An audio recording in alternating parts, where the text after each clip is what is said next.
The longer I've been around, the more annoying I get when I say that for Harry Potter, you just had to be there. Now, I run a podcast where I walked a few friends through reading Harry Potter for the first time. It was magical. I felt like I got to relive my reading experience for the first time again. And a ton of people listened along as Jen and Danny read it and gave us their thoughts chapter after chapter. And for those who want to listen, it's called Harry Potter and the First Time Readers. When the podcast ended, I was sad that it was ending, but there was still something that was missing. The podcast, while it made me feel like I was reading it for the first time again, just didn't catch the feelings of reading it when the books were coming out live as it was happening. For me, when I picked up the series when Rowling was writing her 5th book, I sped through the series. And she published the 5th, and I quickly grabbed that from the library and tore through it. I love this series. It was such a fun read and launched me into a love of reading that I still have. I remember in the gaps between the books going on to MuggleNet and seeing the different fan theories and questions that people had of the text, and it was so fun because none of us knew what the ending was going to be. So we were all in that together, theorizing about what was going to happen to Harry, which characters we thought were going to die, and I specifically remember reading an essay about how Minerva McGonagall was secretively with Voldemort, and being convinced that she was a double agent. Luckily, she wasn't, but it was at a time in history that I hate to admit cannot be replicated. No matter how many podcasts I produce about Harry Potter and the First Time Readers, there just won't be another experience like the experience we all experienced when we read Harry Potter live while the books were being published. And I've been thinking about this a lot lately too, because my 11-year-old niece just finished the first book. I told her she has to wait until she's Harry's age when she starts the books because, and what will be the main thesis of this essay, I believe that the books age up with you as you read them. That you should start the books when you are Harry's age and read them as you age with Harry. But even though I am going to argue that for the rest of this essay and talk about one particular theme for the entire series, I don't really believe that. It's a pretty terrible video essay to be refuting my own point about 2 minutes into the essay, but I think even though the books age up and they bring about more mature themes in every single book, I don't think anybody should hold back anyone from reading the series as they please and as they want. Something that's hard for all of us to come to grips with who read the series as it was happening is that we just won't be able to replicate that feeling. And I feel so honored to be alive in that age when the series came out. It's a weird thought, but it actually makes me sad for other people that they don't get to experience that while it was happening. And it makes me sad to think that when I die, I'm going to miss out on beautiful pieces of art and literature that happen. And I know it's a really weird thought, but it makes me feel grateful to have experienced this series while it was happening. And it also, as I said before, makes me understand that the experience that I had cannot be replicated in the same way. So even though I want people to be suspended in unsurety and have to wait a few months before they pick up the next book in the series, I don't think that's a realistic or good way to read. And especially for kids who are developing a love for reading, I think the better method is just to let them tear through the series as fast as they want. Be that as it may, I also think that the series gets progressively darker and tackles much deeper themes as the series goes on. This is obvious for more series out there, but I think at the same time, there aren't many series that do it as well as Harry Potter. I think when Rowling wrote this series, she pretty much wrote it for 11-year-old children.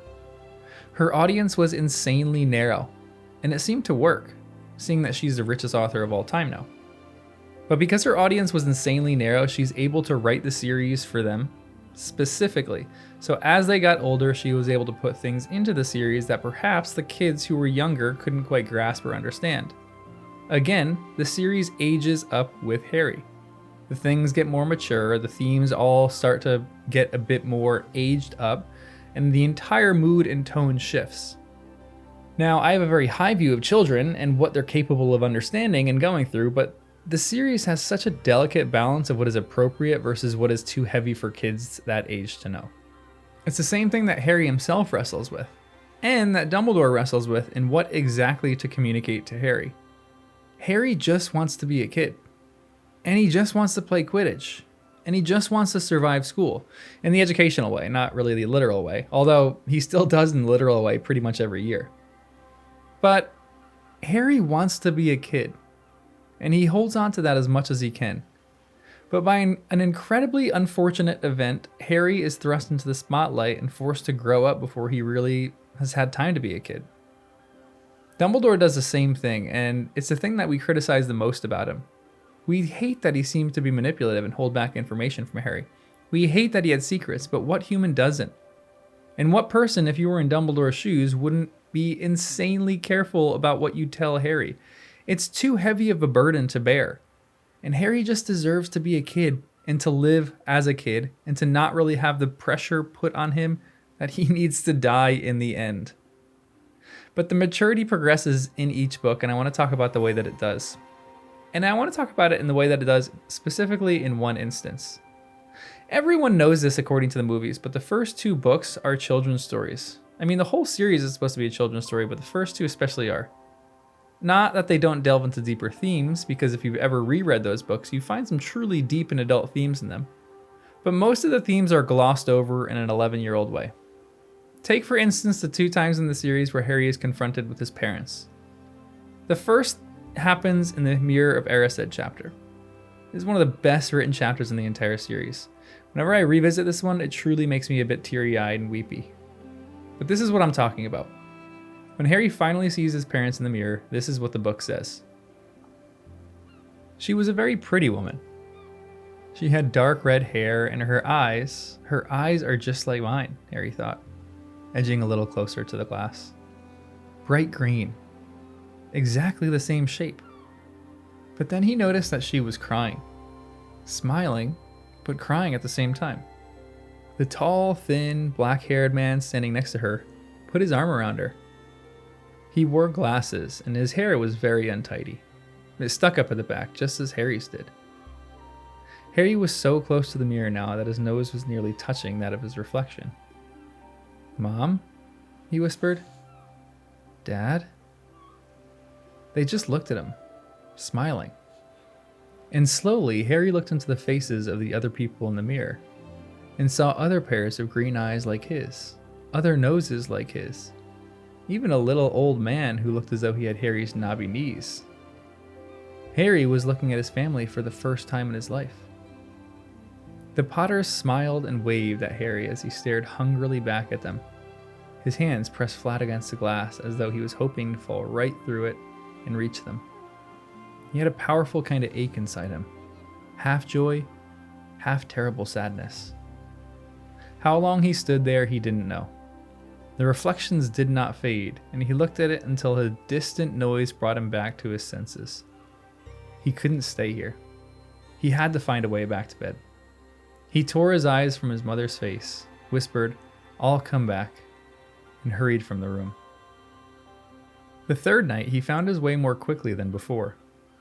He was walking so fast he knew he was making more noise than was wise, but he didn't meet anybody.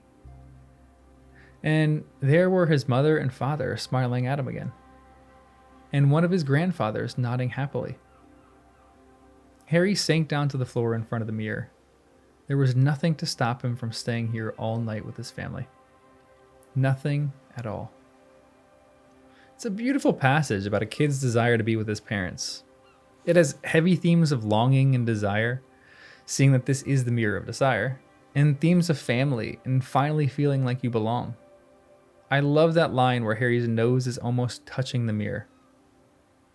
You feel like you're there with Harry, feeling the desire he feels to push through the mirror. But contrast this to the night that Harry visits his parents' grave. The darkness and the silence seem to become all of a sudden much deeper. Harry looked around, worried, thinking of Dementors, then realized that the carols had finished, that the chatter of the flurry of churchgoers were fading away as they made their way back into the square. Somebody inside the church had just turned off the lights. Then Hermione's voice came out of the blackness for a third time, sharp and clear from a few yards away. "Harry, they're here. Right here."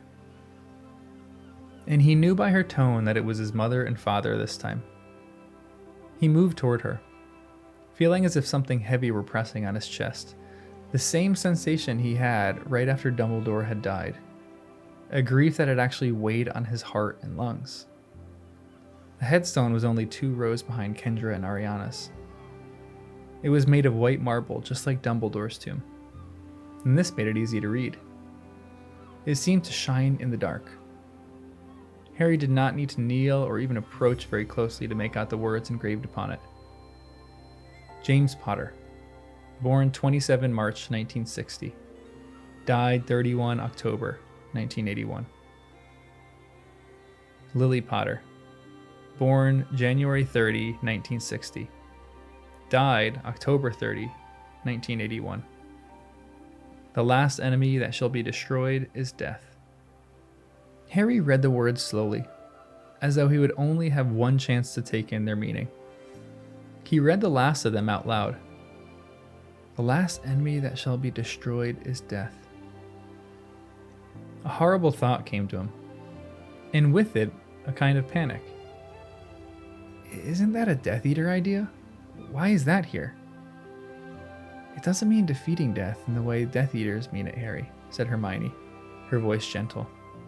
It means, living beyond death, living after death. But they were not living, thought Harry. They were gone. The empty words could not disguise the fact that his parents' moldering remains lay beneath stone and snow, indifferent, unknowing. And tears came before he could stop them, boiling hot and then instantly freezing on his face. And what was the point of wiping them off or pretending? He let them fall. His lips pressed hard together, looking down at the thick snow, hiding from his eyes the place where the last of Lily and James lay. Bones now, surely. Or dust, not knowing or caring that their living son stood so near. His heart still beating. Alive because of their sacrifice and close to wishing at this moment that he was sleeping under the snow with them. That last line is one that has just stuck with me for years. In the first section in Philosopher's Stone, Harry just has a desire to be with his parents through the mirror. In this passage, you can almost interpret it that Harry wants to be dead so that he could be with his parents. It's likely not a desire of an 11-year-old, but as the desire to be with your parents matures and grows up, this feels totally appropriate to what a 17-year-old would experience and feel at being at his parents' grave. So, be sleeping under the snow with them. And the themes of death seem to get more and more mature as the series goes on. This is the one theme that we're going to focus on in this essay, but it starts as a casual comedic element, which may sound dumb, but Hermione's famous line, "I hope that you're pleased with yourself. We could have all been killed or worse, expelled. Now, if you don't mind, I'm going to bed," is a funny line that means Hermione thinks being expelled would be worse than death. But in the series, this theme is explored in small ways in the first 2 books. There's a lot of depth behind them, but in the first book, it's explored through the half-life that Voldemort lives. Harry learns that he's drinking unicorn blood, and Harry has this statement where he is repulsed by it and says, "Who would want to live a life like that?" Harry knows and understands and has little desire to live a half-life or cling to life simply just to live. This brings up themes of the purpose of life and why life is worth living in the first place. And for Harry, you learn his friendship and relationships are the reason that he wants to live. It's his love. The second book, we get a smidge deeper into death when we have the Death Day chapter, where Harry talks to Nearly Headless Nick and goes to his 500th Death Day celebration. It's a weird chapter where it's very similar to the Voldemort half-life kind of idea. In this, the idea is being reinforced in our head that it's better to die than to live a half-life or not live life to the fullest extent of how it's meant to be lived. And kids at the age of 11 and 12 can grasp this really well. It's fun to talk about becoming ghosts, but in reality, when ghosts can't taste or hug, or just seem sad and restless, you quickly understand that in Rowling's view, it's better to rest than to come back in any sort of half form. The third book progresses this idea even further with the Sirius Black escapade. It's a book that's a bit of a turning point for the series, where Harry is, for the first time, confronted with his parents' death, the killer, and the reason why they died. As he gets more information, Harry becomes angry in this book. And although I think it's some of the worst acting that Radcliffe does, the movies have him yelling into the wind about his anger toward his parents' death. This has Harry dealing with death in a much more real way. He's learning how to cope with his parents' death, almost ignoring it for the past years. Which, to be honest, feels like it's ingrained that kids kind of do this. Yes, there's a huge desire for you to be with your parents, but because Harry has never really known them, he just keeps going on in life because he has a lot of life to live. It's different from someone who is old and their spouse dies and they are so overcome with grief that sometimes they lose the will to live and pass on a few weeks or even days later. Grief is different at different ages, although it's painful and difficult at any age. Harry, in book 3, is confronted with revenge. And he wants revenge on the person who he thinks killed his parents. It's the first time that Harry legitimately considers this too. He wants to kill Sirius Black. And it's something I don't think Harry would have really even been capable of thinking in the prior 2 years. It's, to be honest, a puberty thought. And having worked and coached middle school age kids, I can attest to the difference in thought between what in America we call a 6th grader and an 8th grader. It's immense. And there's still a tinge of naivety in the 11-year-old. The 13-year-old seems to have shed that idea and left it behind in the dust. But Harry learns the truth and shows the true beauty of his character when he spares Wormtail's life. It's one of the biggest and most beautiful moments in the whole series. Harry, confronted with his parents' real betrayer, chooses mercy rather than revenge. For a kid that age, it's uncanny. The 4th book explores death in a lot of the same way that the 3rd does, with some significant differences. In the 4th book, Harry is much more concerned about his own death than anyone else's. He is an underage wizard in the Triwizard Tournament, and he doesn't want to be embarrassed and specifically doesn't want to die. This kid just wants to live through the tournament and be a normal kid again. He's so focused on himself that when the killing of Cedric comes, it seems to hit him square in the face. And it's a significant thing for the biggest theme of death that comes in the books: the Thestrals and the Archway. In the end of the 4th book, there's this passage where Harry takes the horseless carts back to the train. This, for many, seems like a plot hole, because Harry should be able to see the Thestrals at this moment, having seen the death of Cedric. But it's not just the seeing of death that gives you the ability, or the curse, to see Thestrals. It's the seeing and then the processing of that death that allows you to see them. At that moment in the 4th book, the death of Cedric is too fresh. Harry still hasn't had time to think about it or really work through some of those issues. But during the summer, he is. And when he comes back to school, he is angry and moody and really annoying for the first half of the 5th book. But he meets this delightful person named Luna, who helps Harry wade through this territory that honestly isn't new to Harry, but at the same time is. Harry has experienced death before. His parents died, for God's sake. But he hasn't seen it, or really even processed through his parents' death at that time, to be honest. Luna is a person who has, and has come out not necessarily unscathed, but whole and beautiful. And Luna is a lot of people's favorite character for her ability to truly and fully be herself. And when you experience death like Harry, you sometimes don't need to have answers or know the whys of it all or piece everything together. For most people, you just need to know that everything will be okay. That the crushing feeling you experience from that person's absence won't destroy you. For Luna, seeing her mom's death was tragic. But she is still living and breathing and an absolutely beautiful individual. Neville has the same vibe to him. He's someone who is absolutely beleaguered by his parents and everything that they went through, but someone who is still walking and breathing and doing very well in herbology. It's not easy to lose a loved one, or in Neville's case, see your loved ones become a shell of themselves. But it's enough to know that you are not alone in the pain of that. And the idea of Thestrals, where people who have seen it and experienced and have processed through that death are able to see the world in a different way, is a curse, but it also has immense beauty in it. It's how Luna describes the Thestrals, how most people are afraid of them because they're different. Not to mention the death of Sirius, too, in this book.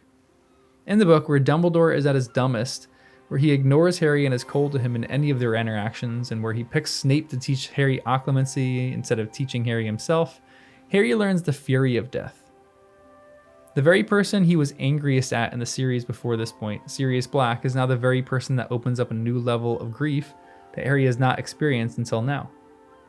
And it's the lessons he's learned from Luna and Neville and the Thestrals that keep him alive. In the books, he destroys Dumbledore's office. And if you haven't read the series, please go and read that chapter for the sheer terror and the grief that Harry experiences. But Harry is beyond consolable in the end of this book when Sirius dies. But in the following weeks and months, Harry proves himself unbelievably mature for his age. When he doesn't push people away like he used to, but he clings closer to his friends and doesn't let that grief paralyze him from living. He still carries it with him, everywhere. As the death of Sirius for me seems to loom in every action of Harry in the 6th book. But he's still able to do what he needs to do in order to live. The theme of death presents itself different in the 6th book, in a way that ages up with you. Harry isn't quite confronted with death so much, except in the moments where Ron almost dies and Katie Bell almost dies and that Dumbledore almost dies. But before this, the character who is nearest death's door is Draco. And you see this in the contrast. This is a kid who is confronted with death regularly. Because if he doesn't mend the Vanishing Cabinet and kill Dumbledore, Voldemort is going to kill him and his family. And the stress of that causes Draco not only to feel alone, but to nearly lose it mentally time after time. He is different in this series, and for the first time, Draco fears for his life. And when he attempts to kill Dumbledore at the end and Snape is successful, Harry is confronted with death yet again. This whole series, it loomed, but you fully expected someone to die, but surely not Dumbledore. The most powerful wizard of the age, come on. Katie Bell survived, Ron survived, Mr. Weasley survived, but Dumbledore dead? It's unthinkable. But death pops up all over the place in the next book. It's like landmines that happen everywhere.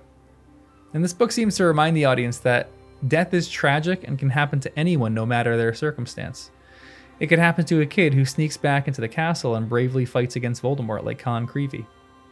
It can happen to a capable wizard who was protecting someone and just got in the wrong place at the wrong time in Moody.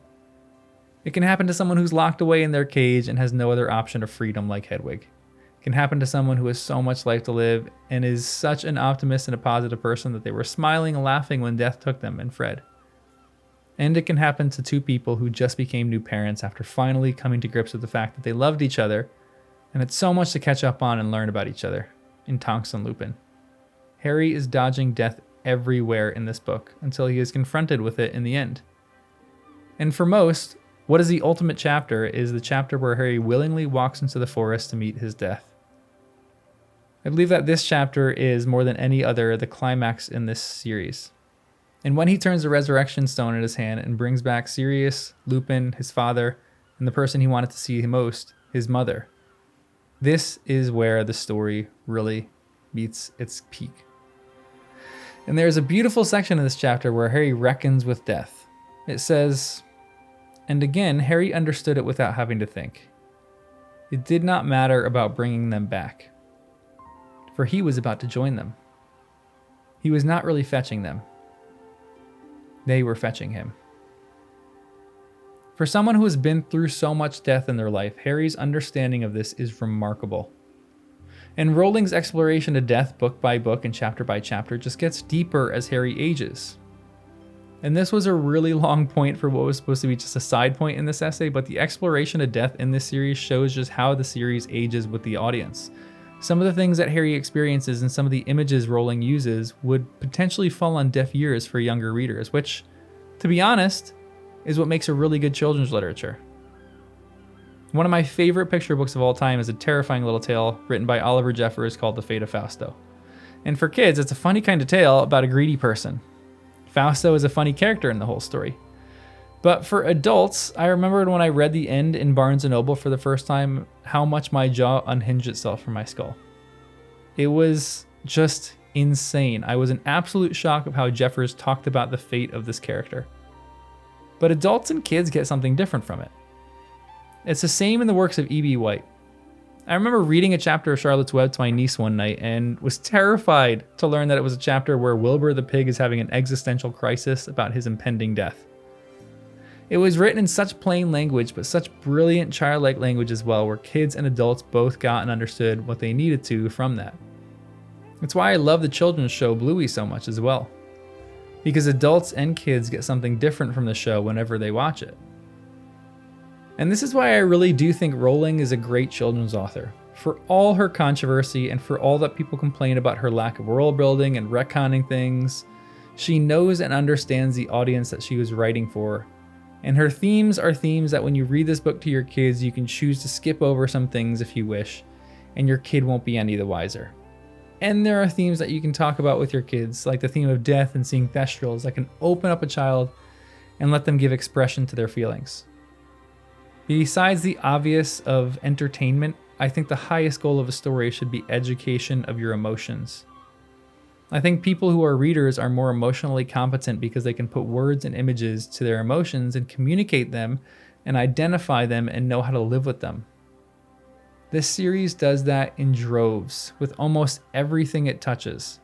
From Dementors representing depression, which even for some of its issues in the writing is a brilliant segue into having discussions about these things with your kids, to the Boggart representing what you fear most, what we just talked about, and the Thestrals representing death, and how few people have experienced death, and how when they experience death, they see the world in a different way.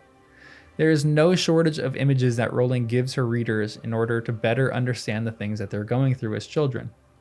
And sure, some other series do this better than Rowling, but the mass appeal that she has achieved through this series makes me happy because I think she did it really well.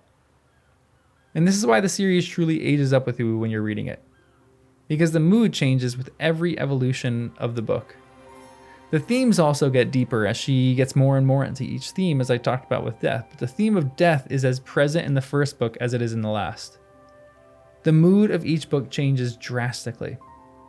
The mood of the first two books is adventure, in the truest form of a children's adventure or mystery book. There is this magical discovery where you are experiencing the wizarding world along with Harry for the first time. There's this childlike wonder, and there's this level where she just needed to appeal to a younger audience and get them into the story. The main elements of the story are friendship, bravery, and curiosity at this world. And we meet quirky and fun characters like Hagrid and Dobby and Lockhart, and encounter fun locations like Diagon Alley and Hogwarts and the Quidditch pitch. The focus is on Christmas. It's on the feasts. It's on Cornish pixies and the weird smell that emanates from Quirrell's turban. So when young readers are reading the first two books, they read them wide-eyed, experiencing this world for the first time with delight and enjoyment. The world is simpler, split into good people and Death Eaters, even though we don't know what Death Eaters are. Essentially, this is the world as Harry lives in it when he's 11. Rowling got that so well, and she got into Harry's perspective so well that the entire mood of the first two books is the mood that Harry experiences when he's experiencing this world. And so we feel what Harry feels through every page of Philosopher's Stone and Chamber of Secrets. This is true in the rest of the series, and in the next two books the mood shifts drastically. And the things that Harry sees and experiences are more complex and a bit more nuanced perhaps. In Prisoner of Azkaban, the themes of betrayal are littered all over the pages. There's also the question of what true justice looks like when Sirius wants to kill Pettigrew and Harry spares him. Harry's fears are different in this book, and Harry grows in things that he lacks in his character.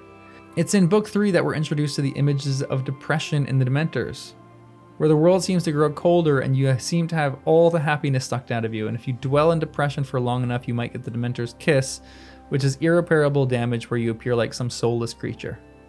It's a harsh look at depression, but it's a significant mood change from the first two books, where we're just having adventures and going through the dark forest and enjoying school. Yeah, there were some dark mood shifts in the first two books, but Prisoner of Azkaban really introduces some new ones in a heavier way. The same thing is true in the Boggart, which becomes the thing that you fear the most and makes the reader reflect on what shape their Boggart would take and how they could overcome it with laughter. And then there's a seismic shift from book 3 to 4. In the movies, the shift seems to happen between movie 2 and 3, but in the books, I think this happens between book 3 and 4. Because the beginning of book 4 is just so dark, and the impending return of Voldemort just looms on every page. And then at the end, we're blindsided with the death of Cedric. A tale that just talked about death before this point finally confronts us with it in bookends in book 4. with Frank Bryce in the first chapter, and then Cedric, a character that we love so much more and is much closer to us than Frank, at the end of the book. The whole tone of this book is ominous. It's brooding. And it shifts to growing complexity, not just of the plot, but of the mood of Harry. It might sound strange, but the book seems to go through puberty with Harry, growing and changing and feeling awkward at times as Harry has to think and process through more adult complexity. By book 5, we are fully in the deep end with her writing, and I think 5 to 7 just paint a picture of a growing young adult. And again, the writing reflects the growth of Harry, so as Harry gets older, so does the writing in the book. It starts with this naive and innocent adventure series and moves into a series on how to deal with grief, and how you rebel against a system that doesn't work and is corrupt, and about how people abuse power and only want that in order to achieve their goals and things that they want to do. And we explore more of the themes of Harry's love life and the love life of all these characters to start with, and how simple but complex it all is. It's so simple for some of the guys in this series, how they just like a certain character and they're really into that character. But for others, and someone who I think is a really, really underwritten character in this series, in Cho, I think she is dealing with the gamut of emotions in her love life.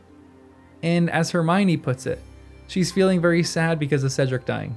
Then she's feeling very confused because she likes Cedric and now she likes Harry, and she can't work out who she likes best. Then she'll be feeling guilty, thinking it's an insult to Cedric's memory to be kissing Harry at all. Then she'll be worried about what everyone else might say about her if she starts going out with Harry. And she'll probably can't work out what her feelings toward Harry are anyway because he was the one who was with Cedric when Cedric died. So that's all very mixed up and painful. Oh, and she's afraid she's going to be thrown off Ravenclaw Quidditch team because she's been flying so badly. And just because Ron has the emotional range of a teaspoon doesn't mean we all have that as well.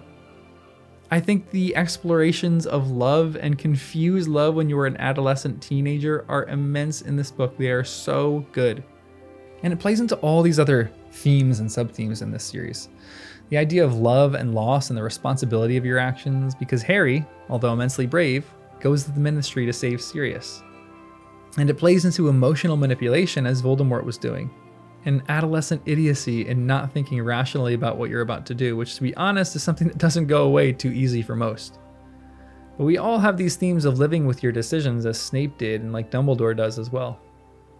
And in the final book, the mood continues on this final trajectory of war and doom and what true sacrifice looks like. There are characters who are clearly evil, characters who are clearly good, and a lot of characters who just want to stay alive. The whole tone shifts for being significantly darker than anything we have experienced or seen in the first 4 books of the series, because Harry himself is aging and processing these things as an adult. I could drone on about this for a long time, but I think all of us know and understand how the series grows with the reader, and how each book progresses, with more adult themes and more full tone changes. It's a testament to the author again, who I've been watching a lot of videos lately where people talk about how this series isn't even good and how Rowling isn't even a good writer, but I'm sorry, I think they're wrong. And one of these days, maybe I'll write a full video essay to prove Harry Potter really is a good series, which no one really needs in this world because a lot of people do love this series, and it's still insanely popular. But this channel aims to focus on beauty and the things that we love about this series, and one of those things is that I love this series for how it gets darker and darker and more mature and ages with the reader as they get older. It's something I've been thinking about a lot lately as my niece is reading through the entire series, and how I should talk to her about the series. Because I want to talk to her about every small little detail in this entire series, but I don't want to ruin the read for her. And I think there's a huge benefit to reading the series as Harry ages. I also think there's immense benefit to reading the entire series at age 11, and then at age 12, and then at age 13, and at every age after that for the rest of your life, because there are new things to discover in the series on every single page. And I, for one, am very excited about that. So I know this essay was all over the place, and it was kind of like very random, but I think that Harry Potter really does age really well with an 11-year-old going up to age 17.